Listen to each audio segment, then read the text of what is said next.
Pressing water. This one found 3 of these ones. I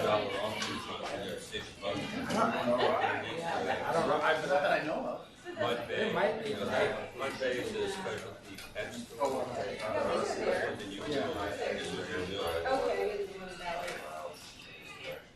Expensive. And it lives. Yeah, they are, but. It's 120 right here. Your baby's worth it, right? Your baby's worth it. Say that, but it's true. Nothing but the best. Absolutely. Well, I was here, so you're substitute. We're all set. Thanks, man. Yes. I heard that.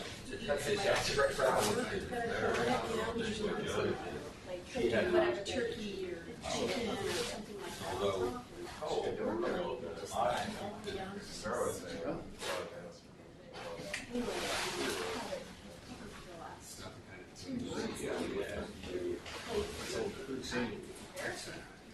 I don't know if that was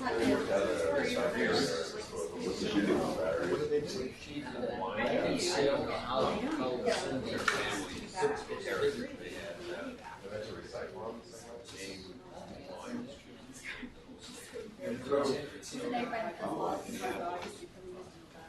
You're allowed to drive. how they do it. Well, that's why we're there for this foundation. And the recording of mine is what it says.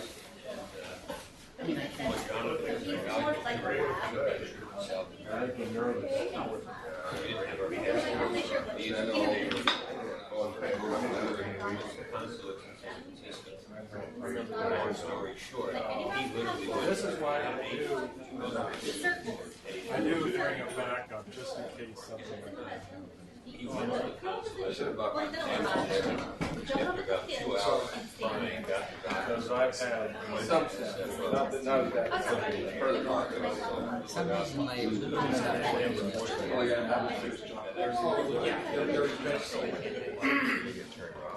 Oh, yeah, sounded pretty good. No, really. You're not doing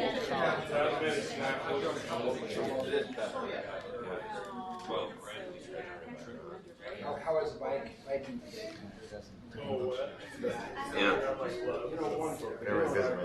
Parents have some trouble. Everyone watch the test system. He's got a Yeah, I've heard that. It's hardly any. I know, but I still do a very Yeah, the most I've ever seen is like 4 active cars at once. It's not 2 or 3 at once. They're long periods of time. right. It's usually not what Okay, place. I mean, there's so many years old. they're doing a good job. Yeah, the fact we are I know, and I had said, I guess the one in Burlington is like that. I don't think I can open it. Gotta get a cabin. No, I mean, places where it's like, First down was Burgerville. Mike, you look like And I look at him Tesla. No one knows what that is. It's like 2 people would drive through. Hey, Kennedy, you look like mint chocolate chip ice cream. well, thank you. Delicious. I'll assume that's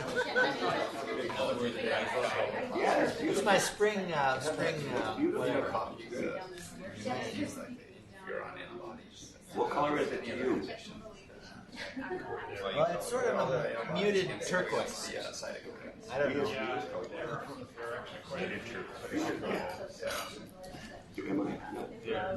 Nick, you'll enjoy this. I got this because I went back to Nordstrom with a shirt that said size 16 neck, but it was really a 15. I said, I got to this is the wrong, they marked the wrong size. And he says, well, go pick out another shirt. So I just picked this one out. Great. Good for you. Yeah, Nick. Interested on this. When it comes up on another computer, you know, say Spillover Center, they've got the underneath the pigs here in the translation of the new computer. What is it? Is it up? Yeah. What's wrong? My So name's I like that. say it's here. Made it up when I was It's not. yeah, 15 and a half. So I just took it.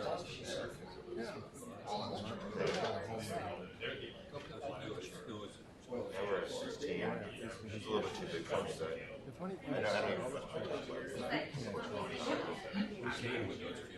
yeah, well, like stop and bark is Going on his way, short and tired. or come to the car, just wants to bark. He just wants to. Yeah, he's a good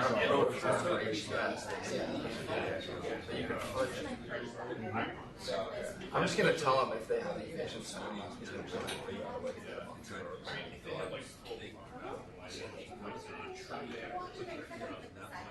MRI. Got a call from about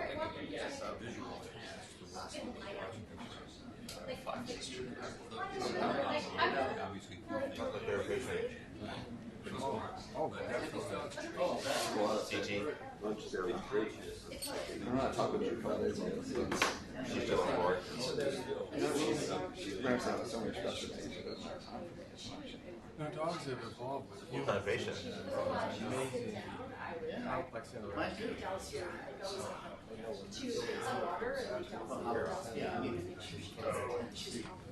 Wait, yeah.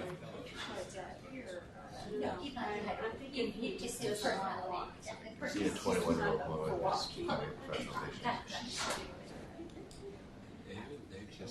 I don't know the way. Somehow she's like, she's Matt, smart. is David in town? Do you have any idea? Maybe out of town, he was. Looking better. What time is it? It's 5 after, we're after 7. It's after 7 already? I think so. It's just about 7. 7 right now. I guess we better go ahead. Word of the day is retrovirus. Retrovirus. Sure.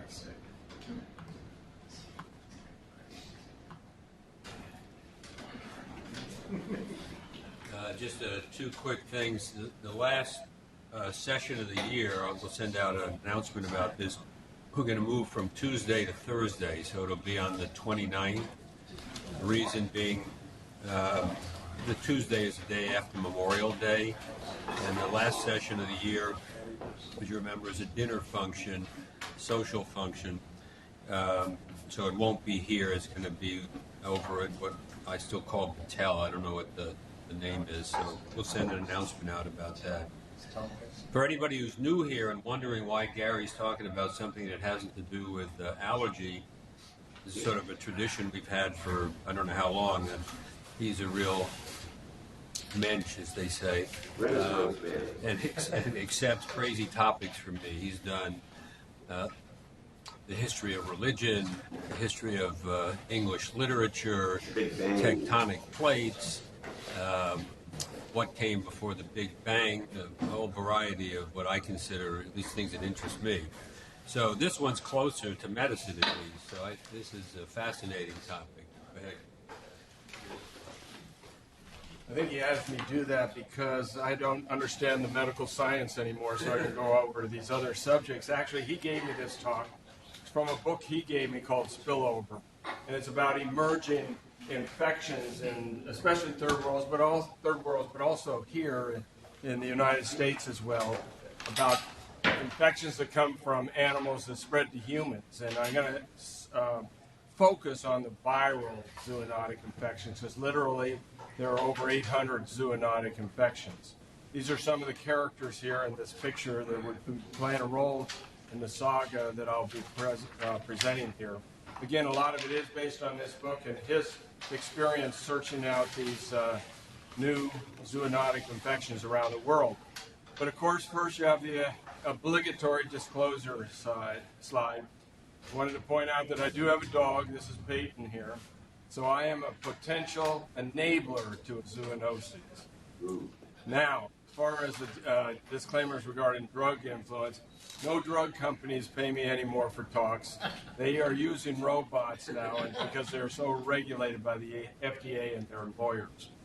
But the other thing, I used to do drug studies, but quite frankly, it became so restrictive, tedious, and unprofitable, I quit doing them as well. So I have no conflicts here. Now, to make sure you're paying attention, and there will be a quiz at the end, it's looking at the two columns, lining up best answer from the first row with the second one. So you might want to keep that in hand so you look smart at the end. Now, here again is the book, Spillover. David Quayman is the author, and he's an interesting guy in the sense that he's a Rhodes Scholar. He was an English major, specialized in Faulkner, but somehow got into medical research. The subtitle of the book is Animal Infections in the Next Human Pandemic, and about the potential risks to the human race of some of these types of infections. It's a history of many of the recent killer pathogens that have used the term spilled over into humans from non-human animals, and hence the title.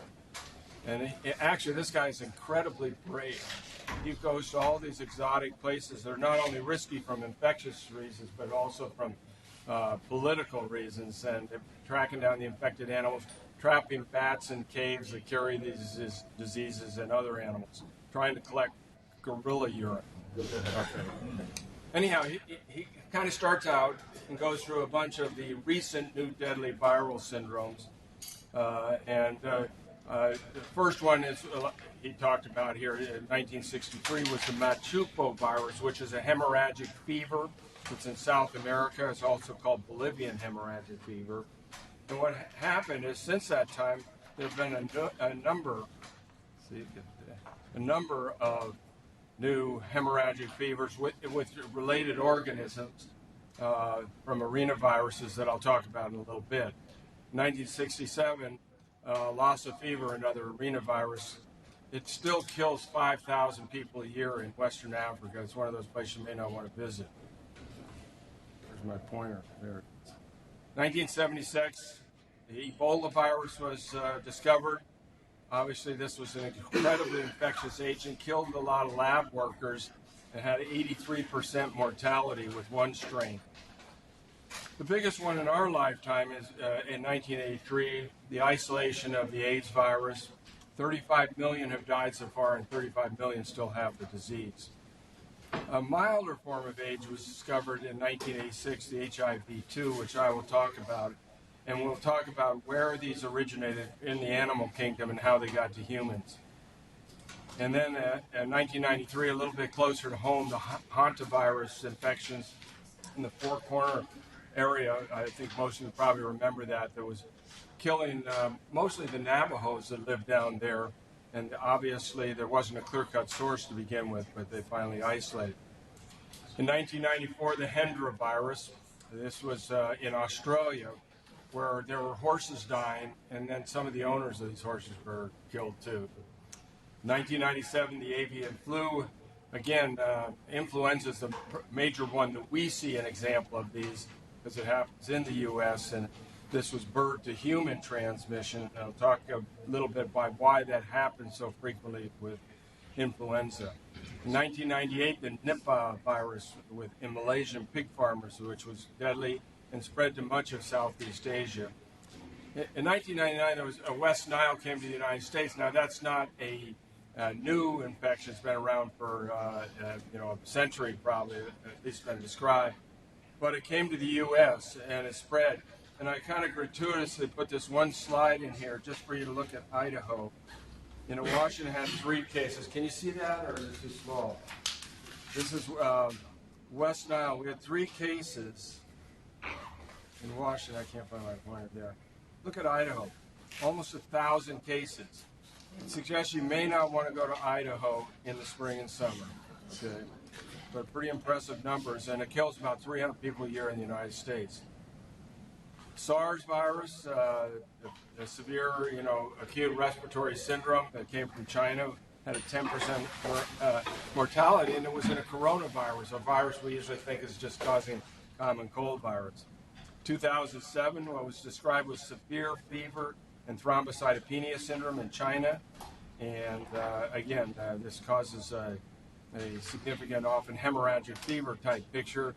And one of the most recent ones is another coronavirus, the Middle Eastern Respiratory Syndrome, or MERS coronavirus infection. So a lot of new infections in a very brief amount of time. And obviously there are issues about society that I'll discuss in a bit why this is happening. Now, in the book that Quayman outlines, he goes through almost each one of these viruses and traces out the discovery of them and what it took to do the research to come up with the answers. Again, he would travel to the sites, often remote and dangerous, with biosafety lab for pathogens. What that means, biosafety for, is the highest risk. That means they're aerosolized and create infection, they're deadly, and there's no treatment for it. So these guys who work with it are going to have a lot of courage. When they go to these places, they would go into the hospitals where these patients were dying. They may be wearing masks and stuff. They were doing autopsies that had obviously the risk of infection, a possibility. They were exposed to laboratory specimens, blood and cultures. The ultimate proof of the diagnosis, of course, is the culture of the organism from people that died. They eventually got to that point, and then you have a clear-cut cause and effect, and you know the source. But they have to test or study the epidemiology. How come this? Where's the pointer? Right there. Anyhow, you got to find out where these bugs are coming from. And the epidemiology, of course, is trying to find out the potential animal vector. In a lot of these places, a lot of animals to go after. Just as an aside, a lot of them are from mammals or from bats. Bats comprise 30% of the mammalian species. A lot are from rodents. Rodents are 50% of mammalian species. So it's not surprising we may get them just based on the numbers from those animals. Anyhow, these guys would do sampling of possible animal sources, and they would go out and search in bat caves where they knew people would come down. New people came down with the diseases, but they still would go in there and find the critters. It's actually a fascinating book. Now, obviously, there are lots of emerging zoonotic illnesses. The one on my left, let's see, your left, is smallpox that killed millions and wiped out Native Americans and enhanced the ability of the people from Europe to take over North America and South America. In 1918 was a flu pandemic which killed 3% of the world's population, 50 to 100 million people. And of course the Black Death, actually a bacterial infection, but the question is how many more of these serious infections will come along? How deadly and from which critter will they come? Where is the next source of the epidemic? Well, here's some examples of potential sources. It happens to be Lexi, my granddaughter on the left. Drew might be familiar with her. But I can't resist putting the pictures of these beautiful animals on the right. But, you know, these are potential sources of mass infections. And you want to know who is the beast at 2 o'clock in the morning when you're trying to sleep? I'll tell you. Yeah. All right. Now, why are we having this increase in zoonosis and human influence? Here is the reason right here. Humanity. It's humanity, and I use the term loosely when talking about Len and humanity. Anyhow, it's the absolute mass of humanity. The world's population has gone up 5 times just since the turn of the century in 1900. So obviously human growth is exponential. There are 7 billion people on the planet now, and only ants and krill have more biomass. Humans have 100 times the biomass of any large wild animal species that ever existed. That includes dinosaurs. Where's my pointer? Anyhow, we live in high-density populations in cities. It's easy to spread the infections from person to person. We are disrupting ecological communities, going out into the rainforest and building cities, etc., and getting exposure to more and more animals. We have more interaction with both domestic and wild animals. Again, this graph just shows the exponential growth over the last 100 years or so, especially going back 10,000 years where it was very, very low. Now, continuing with the increase in zoonosis and human influences, extensive travel, worldwide travel. Here's an example of 2 well-known allergists. Dave and Kevin went over to New York or actually New Jersey for the Super Bowl, and they were spreading Seahawk fever. But who knows what other diseases they could spread. Anyhow, people are living in more exotic areas. huge factory scale animal husbandry operations with a chance of epidemic spread in the animals. We send animals for long distance. They travel all over the world. We go to exotic areas and get bit by mosquitoes and ticks. And we eat exotic animals. And that may have been where AIDS come eating chimpanzees in the Cameroon many, many years ago. Anyhow, just talking about emergent zoonosis, it was estimated from one paper, and this probably changes from minute to minute, that there were 1,415 human pathogens, and 60% are zoonotic. That means there are over 800. I was considering covering all 800, but I didn't want to punish you guys too much. I'm already punishing you enough for this one. So anyhow, most of them are viruses, and the focus of my talk will be on the viral ones, not the bacterial or parasitic ones. And I'll discuss the reason why viruses are so common now. Most of these infections have a reservoir host, a host that serves as a source of infection and preserves it in nature. But many have secondary hosts, or amplifier, or what are called liaison hosts, which is another host that has infectious agents that multiply to high numbers and can be another source of infection. And I'll give you many examples here. Obviously, the eventual result is these spillover and susceptible humans. And the majority, it's estimated 70% are from wild sources, not from domestic animals. There's a picture on the right from Hieronymus Bosch. Anybody know what museum that's in? Garden of Earthly Delights? The Prado. Yeah. Oh, okay. Wasn't been Prado.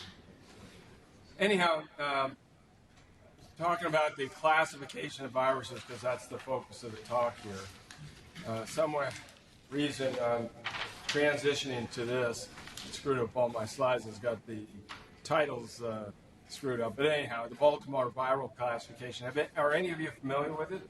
Ever heard it? It's actually not named after the city of Baltimore. The guy's name was Dave Baltimore. And he grouped into 7 groups. And you go along across the top of the slide. If I can ever find this arrow, there it is. Group 1 are the DNA double-stranded viruses. Group 2 are the single-stranded DNA viruses, like parvovirus. Group 3 are the double-stranded RNA viruses, the relatively few of them that are pathogenic.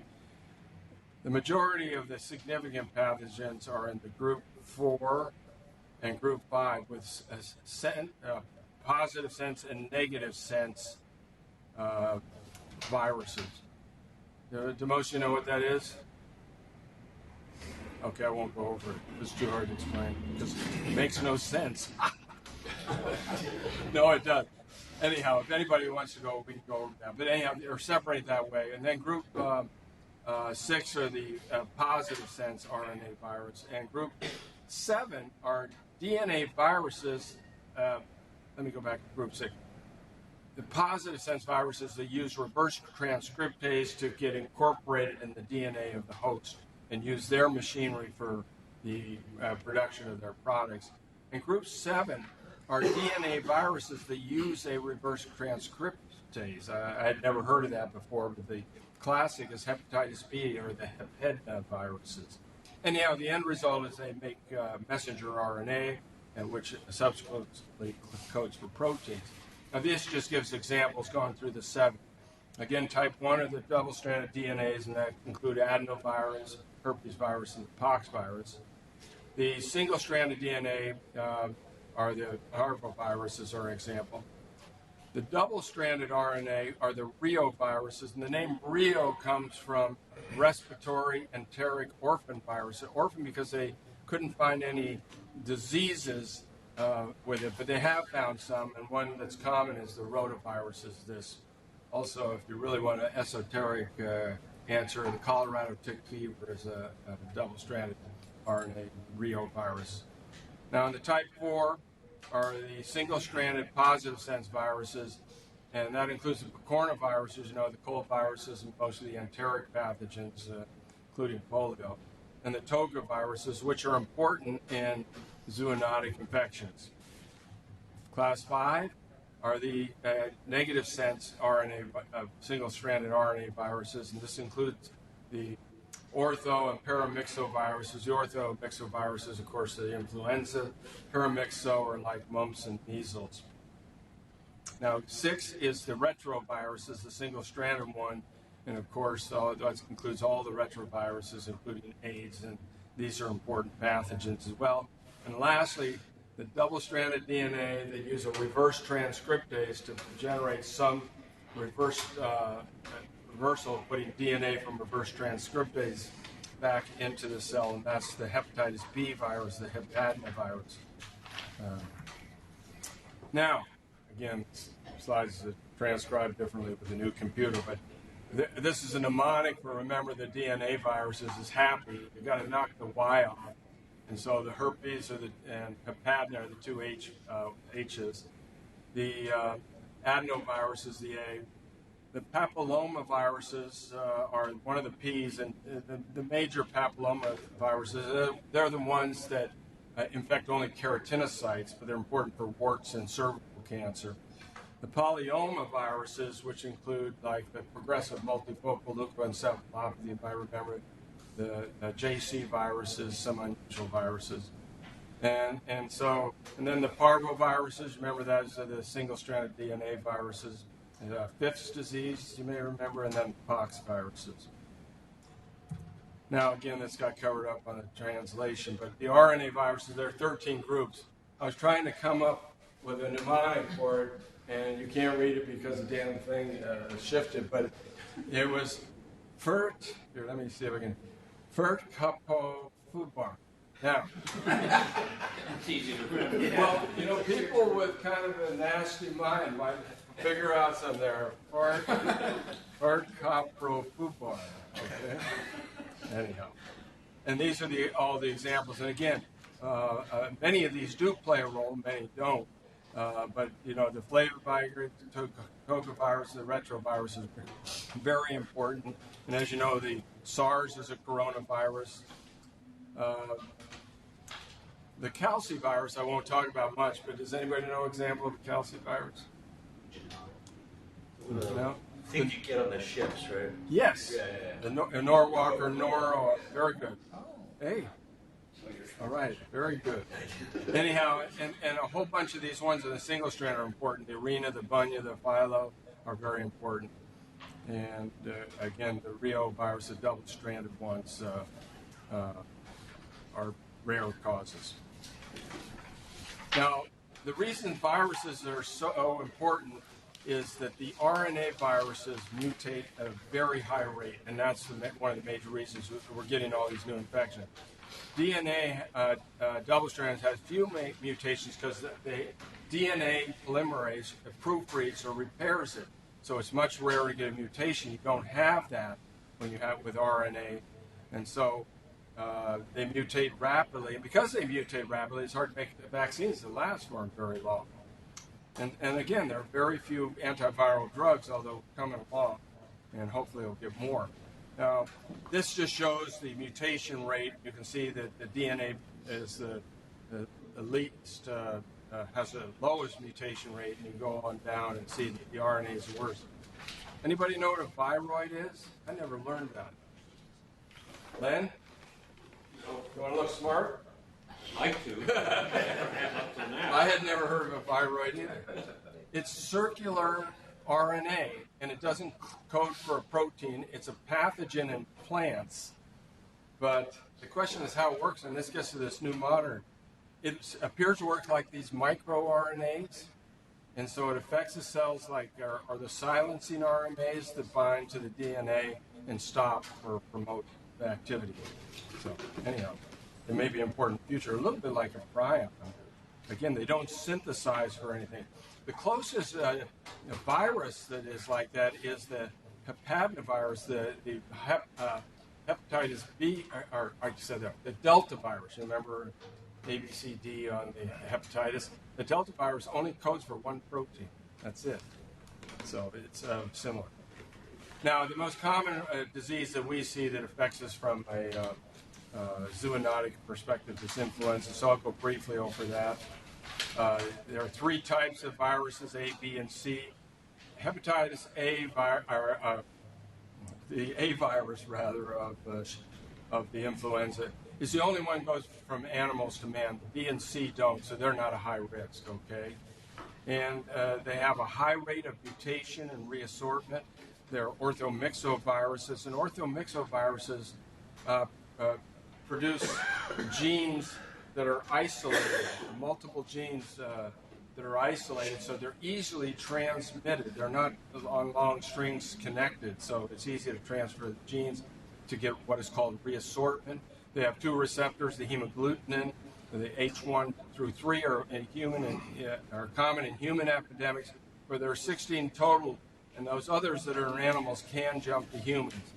You have the neuraminidase, there were 9 of them. Our drugs like Tamiflu are directed at the neuraminidase. The neuraminidase helps the virus get out of the cell. The hemagglutinin helps it get in. Hepatitis B is usually milder, and there's only one serotype, and it's slow to mutate. It is put in the vaccines. Hepatitis C is so mild, or influenza C, excuse me, is so mild, it's seen in children that they don't put it in the vaccine. In 1918-19, as I told you, they determined from an autopsy of somebody that died way back then that there was an H1N1, and it killed 50 to 100 million people. The spread is primarily from wild animals, migratory waterfowl, but they spread to domestic waterfowl and to pigs. The bar goose, here, a picture of it, is one of the major spreaders. And anybody know the bar goose's major claim to fame? It's probably the highest flying bird. Flies up over the Himalayas, but that's why it can spread from China to Southeast Asia. Okay. Anyhow, our run-of-the-mill influenza is hardly trivial. It said that 50,000 people died last year. Now, I talked about reassortment and the fact that the genes are single genes that are easily spread. And you get an organism that is infected with 3 of the different types of influenza, and they'll exchange genes. And you can see this one. These are all in an avian species, and they spread, and one of the genes came from the red one, and one of the genes from the blue, and you've got a new organism called H7-9. And actually, this is a brand new and emerging one. The first case was in March of 2013 in China. Has a very high mortality, 23%, again, from bird source. So, anyhow, influenza is a very difficult disease to manage because of the high level of mutation, the high level of reassortment. Now, moving on to hemorrhagic. Anything about the rate of the neuraminidase evolution over, I mean, it looks like maybe roughly 10 new neuraminases in the century. Is that sort of a... You know, I don't know the answer to the question when they all came about. They definitely mutate. So you'll have a neuraminidase 1 that mutated is different than the neuraminidase 1 from previous era. On the other hand, you'll get the reassortment to the genes, which is a little different. And that gives you a more quantum change all of a sudden. But I don't know how many there were. I don't know. Is that happening more recently than it did in the... I'm not aware that there are, the numbers are increasing of the actual neuraminidase genes or hemagglutinin genes. I'm not aware of that. Yeah. Do you still need a pig intermediary for the reassortment to occur, or are these going directly from fowl to human? The example I just gave was in birds, so it wasn't swine, but there's no reason why it shouldn't happen in swine, too. Okay? If a swine gets infected by 2 different influenza strains, and they can exchange genetic material via reassortment. So the same thing should happen in swine. I just didn't see an example of that. I took the bird. Why again was the 1918 pandemic so lethal? What was unique about that strain? You know, I didn't go back and check it out in detail, but I think that there was a quantum change in a mutation, and I think that that's the reason. I can't tell you specifically what it was. The community was naive to it. Yes, and the general population was naive, and that can happen, especially with reassortment, tremendous change, antigenic change. I think, too, when they looked at it, they reconstructed that, the virus, and then they put in some animals, and it had real propensity for lower respiratory involvement, so people died very somewhat rapidly. site-specific, too, so it really nailed them. Now, the Hendra virus was in 1994. Hendra is a suburb of Brisbane where the outbreak took place. horses were dying of the disease, and people were taking care of the horses, and then humans were dying, they were taking care of them. And it wasn't just isolated to this area. Over the next decade or two, it spread all over the country, so there are multiple sites. People get a fever, and they get an encephalitic syndrome. It's caused by a paramyxovirus, and the bats are the reservoir. Just one take-home. Bats are reservoirs for a lot of these diseases. I don't know if I'd want to be a spelunker after reading this book. But anyhow, so they had to kill lots of horses and use strict isolation to try to quell some of these. But soon after that, a whole bunch of other bat-borne virus illnesses were seen down in that part of the world. In 1996 was Lysovirus in Queensland coast, and Lysovirus is basically the same as rabies. It's a slightly different virus, but it caused rabies, 100% mortality with just a few cases. In 1997, there was a Menangle virus, which is a city near Sydney, and where it was found that pigs were dying and a few humans were getting the disease, although the disease was pretty benign. However, in 1998, a much more serious outbreak occurred with the Nipah virus in Malaysia. I'll talk about that next. In 1998, it was in Malaysia. It was named after the town of the pig farmer disease. People had a headache, drowsiness, convulsions, neurologic deficits that persisted. There was a 40% mortality. It was clearly associated with pigs and was subsequently found to be a paramyxovirus. Unfortunately for the pigs, if you were in the vicinity, you were dead. They killed millions of pigs just to try to stop the process. The other nuisance about this disease is it spread from person to person. However, it was also found that it exists in Bangladesh, and Bangladesh is an Islamic country, and there are only pigs there. So the question was, what was the source there? And this is where they helped trace that the real source is the fruit bats. And they found that a lot of people got it were eating palm sap and water apples. And what happens is the bats feed on these, and so the people would eat those. So even in Bangladesh, without pigs, they would get the same viral infection. Oops. Now, one of the most significant syndromes that is serious is bugaboo fever. Primarily seen in elderly skiers. Its geographic location is Western Canadian Rockies. The animal reservoir is the powder hound. It is associated with early onset senility, reflected by being foolish enough to pay $1,000 a day to ski. The symptoms are sore muscles in old guys, chilblains from the cold, and hangovers from having too much fun. Central nervous system symptoms are seen with delusions of grandeur, ecstatic, childlike frivolity when skiing waist-deep powders, you can see over on the right here, and inappropriate behavior. Now, when Chuck and I were there, we met these two women in this picture. And you can see they clearly got the fever. But you got to admit, they're pretty cute and they got nice legs. I'll let you focus on those legs a little longer. Gary, with all these different viral classes, do they all infect the cells via different pathways, or is there anything similar? Now get serious. What was that? With all these different viral classes, is there anything similar about how they infect cells? Or do each of them go through different receptors and follow different patterns? They all have their unique receptors. That is true. I didn't go back and trace them all, but that information is there. It's amazing how complicated the subject is and how much depth and knowledge about all these viruses. All the genomes have been figured out for almost all these viruses, and all the proteins that they synthesize and all the receptors and how they get in the cell. That's all there. I didn't go back and research that. That's a whole lecture for each virus, though. That's the thing. But they do know all that. There's no uniform way we could protect ourselves against these viral infections then? No, obviously. Although I guess there's a theoretical thing, but I don't think it's so simple that there's going to be one common receptor for all the viral diseases. I think they all have their own receptor. Okay. Anyhow, let's talk about the viral hemorrhagic fevers, and these are some of the scariest ones when you hear about these outbreaks. Say, I don't want to be there when this happened. These are severe multisystem diseases that result in vascular damage, and most are BSL-4 pathogens, again, aerosolized, highly lethal, and no treatment. There are 4 major viral types, They're all RNA viruses. No DNA viruses play a role in hemorrhagic fevers. Examples, and I'll go over are detailed of the arenaviruses like Lassa fever, the filoviruses like Ebola, the Bunyaviruses like hantavirus, and Flaviviruses like yellow fever. The natural reservoirs are animals that are arthropods, and they spill into humans.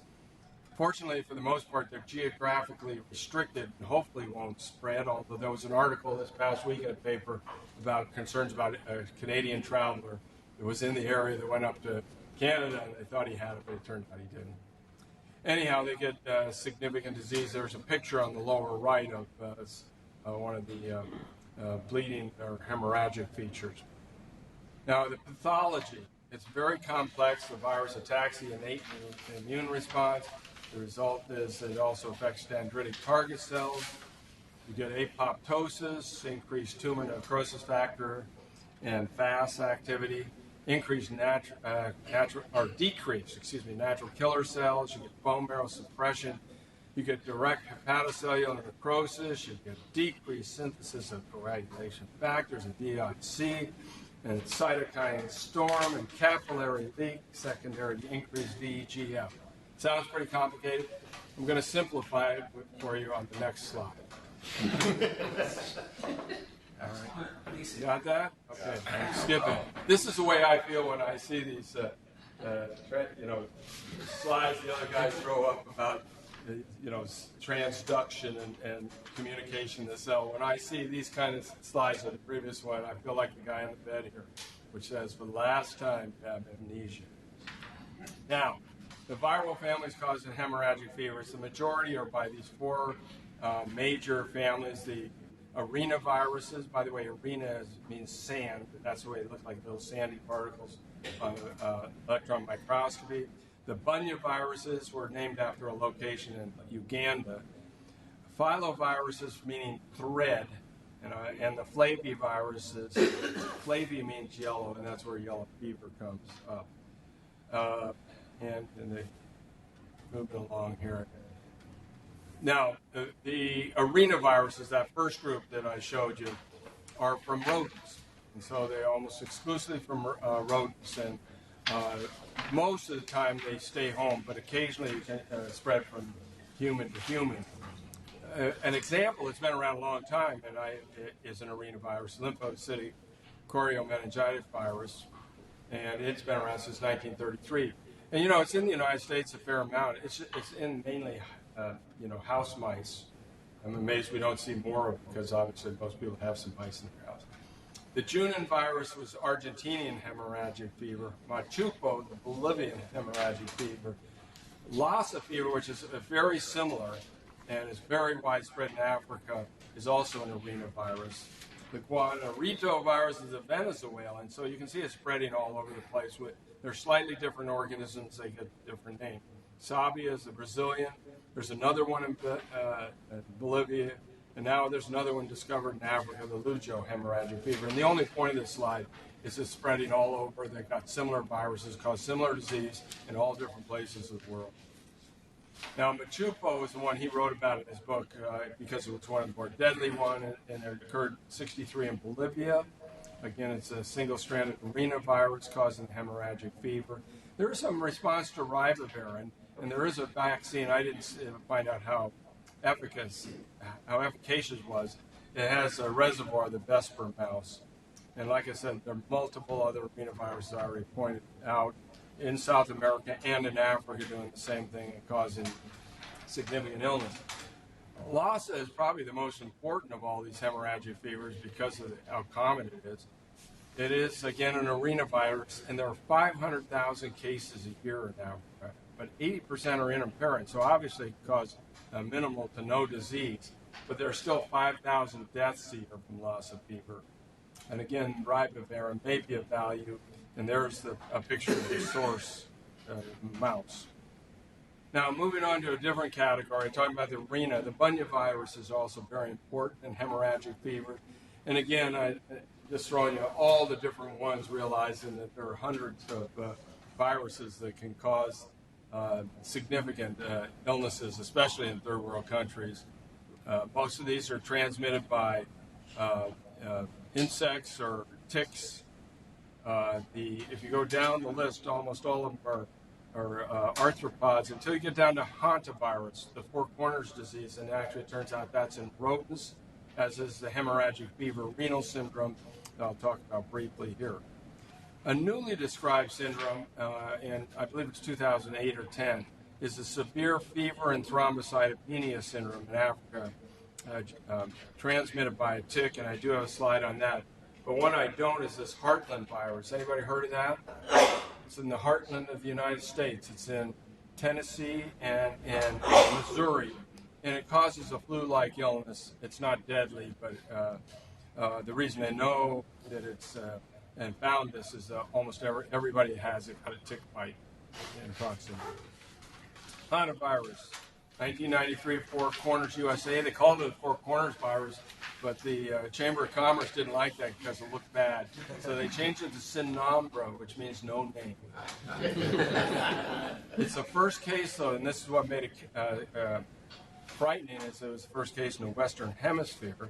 It had been well known to exist in a similar form or similar virus in Korea, and it was called Korean hemorrhagic fever. And the reason we have the name hantavirus is because of the river in Korea where it was found, the Hanta River. Again, this is spread by rodents, urine, and saliva. There's no human-to-human transfer. With all the hantaviruses, including the ones in Asia and here, there are two major syndromes you see. You see the hemorrhagic fever with renal syndrome, and that's primarily seen in Asia, in Japan, Korea, and China. And it is a hemorrhagic fever, but it has a relatively low mortality of 5 to 15%. On the other hand, the hantavirus pulmonary syndrome, or HPS, the one seen at Four Corners, had a 35% mortality. And there are outbreaks that are sporadic in multiple states now. It's just not Four Corners. This next picture just shows you all the different areas you can get these infections now. It's all everywhere. Was in Linwood a few years ago? Was there one in Linwood? Yeah, there's an apartment complex in Linwood that a bunch of people got sick and died. It was a hantavirus infection. I believe it, because you look at this, it's in Canada, it's all over the United States, it's all over South America. It didn't make the Linwood, at least on this, but this could be too old, okay? Now, another hemorrhagic fever caused by Bunyaviruses, a Crimean Congo hemorrhagic fever, had historical significance because in World War II, it killed a whole bunch of Soviet troops that were working around a lot of cattle and at slaughterhouses. And so it appears that actually this disease that not only can be tick-borne, but can also be spread from handling contaminated meat. And you see the name is Crimean Congo. It was in Crimean area, but obviously it jumps all over because it's also called Congo because it's all through Europe and Asia and Africa. It has a high fatality rate, and the reservoirs, of course, are the ticks and the wild animals that they attack. You can see this guy with the hemorrhagic features of his arms. I told you this new syndrome, 2007 in China, severe fever and thrombocytopenia. You can see the area, that orange area that it is. It does cause a hemorrhagic fever with multi-organ failure, although not as high a fatality rate as some of the others, and it's tick-borne. By the way, most of these diseases that are arthropod-borne are mostly spring, summer problems. Now, moving on to, we've done the Arenaviruses and the Bunyaviruses, now the Filoviruses. Philo means thread-like, and there's a picture of it. The two important ones here are Marburg and Ebola. It's not absolutely conclusive that bats are the spreaders of Ebola, but it's pretty sure, and it's probably the fruit bats that do it, and there's a picture of it. Now, the two prototypes are the Marburg virus and Ebola. Marburg virus was also called green monkey disease because it was spread from green monkeys, or a species of it, the grivet monkey, in laboratory workers in Germany and then in other labs in Europe. And it had a high fatality rate. It was traced back to Africa, and there are outbreaks, obviously, in Africa of this too, but they're rare. It's mostly sub-Saharan and Western Africa. This is one of those diseases, though, if you go into caves, you don't have to get bit by a bat, but because it's spread by the bat, you can catch it going to caves. Another reason not to go in caves in the middle of Africa. 30% mortality, and it is spread by the Egyptian fruit bat. Ebola, 1976 in Zaire and Sudan, Filovirus. Again, fortunately rare but devastating when you're one of the victims. It's mostly in Central Africa. It kills gorillas and spreads from human to human, and you can get it by eating primate meat. 70% mortality with this, and it has person-to-person spread. Like I said, it's almost certainly a bat, but when I first made the slide, it wasn't quite so clear. Another example here on the lower right of some of the hemorrhagic complications. Is Ebola a geographic designation? Yes, it's an area in Zaire, I believe, or Nigeria. Right there. Now, the Flavivirus, and Flavi means yellow, and the easy way to remember this group of viruses, this is the yellow fever virus group, okay? And it's got a whole bunch of encephalitic syndromes involved here, including your West Nile. The most important ones, though, from numbers, which are not newly emerging, but old infections, are dengue and yellow fever.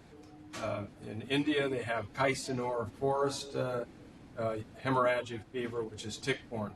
Hepatitis C is a flavivirus, although it's not a zoonosis. It's just a human virus. By the way, which is, you guys are keeping up, it looks like it's curable disease now. Now, arboviruses, this is a lump term, and it includes a bunch of the different, it includes the flaviviruses and the bunyaviruses, but also the togaviruses I'm going to talk about. There are more than 100, so it's hard to keep up with all the math of this, and they are transmitted by mosquitoes, ticks, and sandflies, arbo for being related to the insects. You can say categorically that all arbovirus infections are caused by RNA viruses, none by DNA.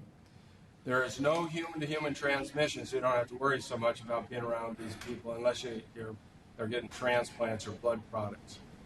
The humans are dead-end hosts. You get fever with a lot of malaise. Some are encephalitic syndrome, some are arthritic type symptoms, some are hemorrhagic fever type symptoms. These are just some of the mosquito-borne. Now, they overlap with the different groups I just listed. And so you can't just say, oh, only flaviviruses do this or only bunyaviruses. But here are some examples. The only reason I put the slide at the bottom is they're all over the world. This is an old slide because if you look at the letters really close, they don't show the West Nile in the North America, and it's all over North America now. Now, jumping to togaviruses, and we're getting there. They cause two primary types of syndromes. And encephalitis syndrome, so all your equine encephalitises are togaviruses. But they also produce arthralgia and fever syndrome, some called epidemic polyarthritis.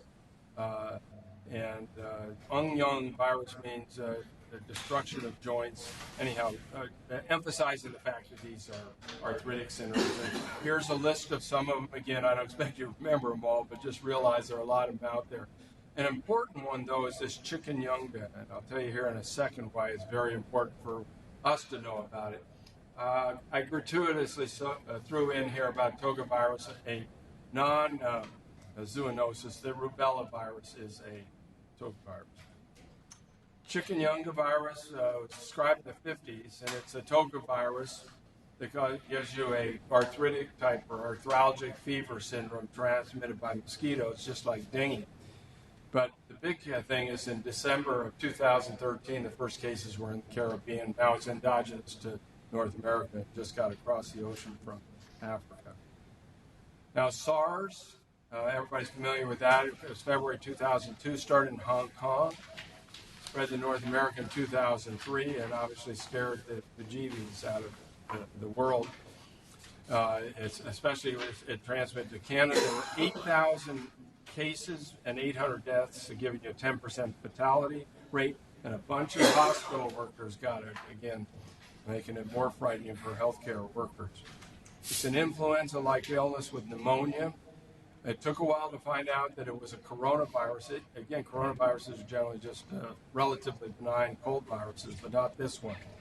An interesting story on this is that it seems like it was increased in people that had or ate civet cats as pets in China. It was an amplifier hoax, and here's a picture of one here in the guy's arms. But they did eventually found that the civet cat's not the primary host. The horseshoe bats are. Now, a related virus caused by coronavirus, and here's a picture of the coronavirus down here on the lower right. The reason they call it coronavirus is because it has a halo around it under electron microscopy. This is in Saudi Arabia in the Middle East in 2012. You see pneumonia and renal failure. It has 50% mortality. The source, again, are bats. Camels may be an intermediate host. Fortunately, there's no human-to-human transmission. Maybe I will briefly do the AIDS because I'm getting close to the end. Obviously, this is the one that has impacted us the most, and here are a bunch of the people who have died from that are very famous. And still, just as many still have the disease, but most of them are living and living reasonably well now. A lot of us lived through this. Obviously, it was scary, and we had no idea what was causing it. At first, we said, well, it's just in the gay population, but then that changed relatively quickly, and the concern would spread to the rest of the population. I remember I was an infectious disease fellow at the time in 1981 when there was a report in the MMR about gay men, pneumocystis pneumonia, candidiasis, and decreased T cells. And in 1981, a dermatologist in New York also described Kaposi's sarcoma in these individuals with pneumocystis pneumonia. Kind of ignored at first was that it was also found in lots of heterosexuals in Haiti, but because it was off the outside the country, people didn't pay that much attention, but they had the same diseases. It also involved, it was found to involve drug abusers and hemophiliacs, and this was a clue that it may be a blood-borne disease. The early pioneers of AIDS isolation were Montagnier, who was an animal retrovirus researcher, and that's his picture there. The only reason I put it up is he's the guy that won the Nobel Prize for this. Gallo, who would have liked to win the Nobel Prize, and who called it HDLV3 retrovirus because he was the one who described HDL1 and 2, was also working on it.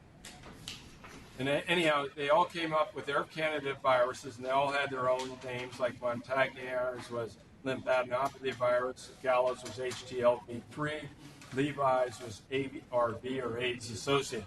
Anyhow, a committee in 1986 of retrobiologists decided to name it HIV. Now, trying to sort where this came from came slowly, and it took years. But in 1985, they noticed AIDS-like illness in Asian macaques and spread to green monkeys, as a picture of green monkey up on the right. They called it, because it was different than the AIDS virus, SIV, or simian immunodeficiency virus. Now, in 1985, it was finally realized that most of the AIDS in the world is actually in Africa, not in the United States. And they were testing Senegalese prostitutes and found a strain that was intermediate between the simian and human strain. And it was near a habitat of green monkeys, so the deduction was, well, maybe it is the monkeys that are source. Anyhow, another less virulent strain, HIV-2, was found, and it was confined mostly to West Africa and Portuguese colonies, where obviously the people who lived in that part of the country were of Portuguese descent. Now, what happened in the wild, they found out that the Sudi Mangabe, and I got a picture of him on the very first page of this talk, had the same virus, HIV-2, that these people in the Portuguese colonies had, and it was deduced that that was the source. Now, they traced back, trying to find out which monkey or where did this come from. And looking at the Sudi Mangabe infected animals, they showed that the HIV-2, the one in Sudi Mangabe, was probably transmitted in the last 50 to 60 years from that monkey. In 1989, it was found in a baby chimpanzee, an SIV, and that CPZ is chimpanzee, which was essentially almost the same as the HIV-1 group M, which is the main body of viruses that cause AIDS. Anyhow, later in the wild, they went to Cameroon and found a whole bunch of chimpanzees with this same SIV-CPZ. And so they deduced that this was the geographic source. And going back on genetic analysis from some of the oldest sources of HIV, from those are the initials of the person in 1960 was found in ZR in 1959. Went back, they noticed a 12% genome difference between the two, and using math and back extrapolating by typical mutation rates, they came back to the spillover that was 1908 from chimpanzees, and so that's where the story finally ended. So, how does it affect chimpanzees? You know, it can kill them too. I don't think it's as aggressive, but it kills them too. And it spread from them to humans by eating? That was the assumption, yes. They assumed that back in 1908, somebody ate a chimpanzee, and that was probably spread. I already alluded to this, the pseudomangabes actually have the same virus as this other strain, HIV-2. Not to discount, there are a few DNA viruses that are zoonotic. Herpes B virus, very lethal, mainly in researchers doing it. It's interesting that these monkeys, the macaques, are all over the wild. It's very rare to get it in the wild, but it's not uncommon if you're doing research of these monkeys to get it. And I don't know the answer to why that is. Actually, you can treat this with acyclovir because it is responsive. And the last disease here is monkeypox. Now, monkeys get the credit, but most of these critters are from squirrels and rodents and not monkeys, but they call it monkeypox, and it gives you a chickenpox-like syndrome, but it has very low mortality, so it's not serious. It's mostly in West and Central Africa, but it has been brought over to the United States, and there was an outbreak in the Midwest where a prairie dog got infected from a rat that was brought from Gambia. What protects the intermediate host and the amplifier host from getting the disease and dying off? Well, you know, it's funny. A lot of them don't die. A lot of them, they live in symbiosis with it, and it doesn't kill them. It's probably not good to kill your host, but it does kill some of them. And so if it kills them, but slow enough that somebody else can feed on it and transmit it. So it's actually a good thing not to die from it. So most of these carriers don't have serious illnesses with it. Gary, as I remember, I read this book more than a year ago, so I forgot all of it already, but he makes an important point here about why these epidemics die out. As I remember, and it has to do with how lethal it is, and if it kills its host, it basically extinguishes itself. Is that? That's part of it. It has to do with the size of the population at risk, may be the biggest thing. If it kills them all, or they all develop immunity, then it'll die off. Most of in the past history, like before there were billions of people on this planet, most of them were in small areas. They were isolated. There were all small populations, so it couldn't go very far and stop. And that's the big difference in this day and age. You can spread to a large population, move to other populations, so the risk is much, much greater than it was in the past. But it has to do with some of those things. If it can be too virulent that it kills everybody, it also is lasting immunity. So you don't get lasting immunity with the flu, so that can keep coming every year and keep going. But a lot of these you get lasting immunity, and that's going to prevent epidemic. Most of these things are contained, even the really deadly ones, just by using good hygiene and isolating the population. But that doesn't mean it couldn't jump and spread around the world. Why it breaks out again, like it was just a breakout of Ebola a week or two ago after being quiescent for a long time. Do they understand those patterns? You know, it's always there. And it just has to have the opportunity. It's in the sylvatic, in the animals, and people get close enough, and then they'll have an outbreak. And then a few will spread from person to person. But generally, these are remote, rural areas, at least for the most part, at least so far. That could change. Remember in that article I had there, a guy was from Canada, traveled there and left the country and had an illness like it. Turned out he didn't have it. But you ready for the quiz? Yes. All right. People taking notes? Yes. Who lines up with HIV-2 from the right? Pseudomangabes. All right. Ebola. What kind of virus is it? Philo. Is that Nick? I've been taking notes while you've been talking. Hendra virus, which horses, okay, Nipah, Pigs. SARS and MERS. Coronavirus. All right. Discovered by an Italian, by the way. Rio viruses. That's why I know that. Where's Rio virus line up? Double-stranded RNA. Thanks, Dave. Gosh, man. Yellow fever is a Yellow means yellow. Arenaviruses are associated with rodents. And parvovirus is unique because it is a single-stranded. You guys learned something. What kind of virus did John Belushi have? What's that? What kind of virus did John Belushi have? Alcohol virus. Togavirus. I don't know. You got me stumped on that one. So, anyhow, that's the end of my talk. I didn't end up being a horse's.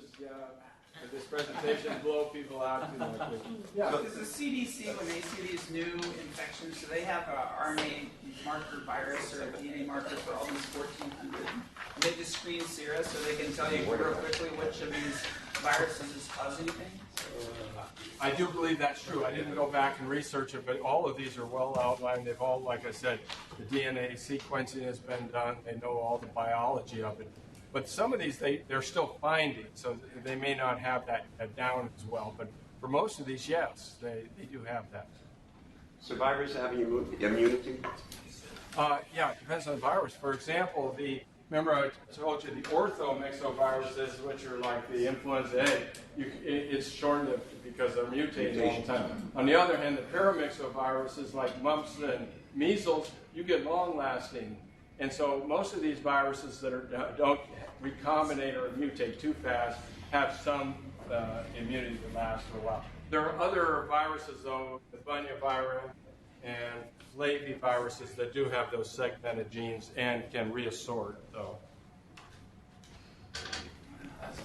Next week, we've got another excellent presentation. Greg Gardner, who does every year for us rheumatology for the allergists. His talks are almost as good as Garrison.